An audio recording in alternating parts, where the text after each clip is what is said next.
আমরা এখন এইটা খুলে দেখব এর মধ্যে কি আছে। আমাদের দিদি সবার জন্য প্রসাদ পাঠিয়েছে, দেখা যাক।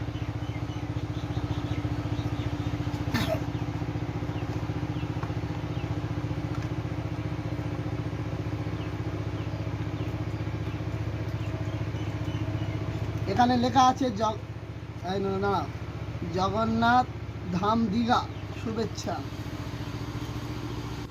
একটি গোঁজা দিয়েছে থাম,